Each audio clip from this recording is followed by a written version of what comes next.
خالق کائنات نے ارشاد فرمایا انشکر لی ولی والدی کا، میرا بھی شکر ادا کرو اور میرے شکر کے ساتھ اپنے والدین کا بھی شکر ادا کرو۔ شکر لفظ ایک ہے، اس کی نسبت خالق نے اپنی ذات کی طرف بھی کی ہے اور والدین کی طرف بھی کی ہے، لیکن جب شکر کی نسبت اللہ کی ذات کی طرف ہوگی تو معنی الگ انداز سے ہوگا، جب والدین کی طرف شکر کی نسبت کریں گے تو معنی الگ انداز سے ہوگا۔ لفظ ایک ہی ہے لیکن نسبت بدلے گی تو معنی بھی اسی حساب سے ہوگا۔ آپ کہیں گے وہ کیسے؟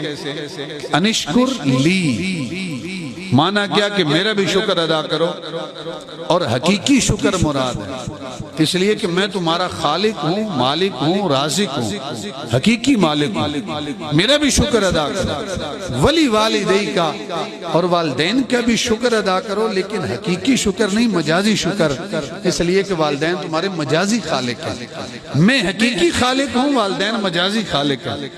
میرا شکر ادا کرنا ہے حقیقت میں، والدین کا شکر ادا کرنا ہے تو مجازن شکر ادا کرنا ہے۔ تو نسبت جیسے بدلتی ہے اسی انداز کے ساتھ معنی بھی بدل جاتا ہے۔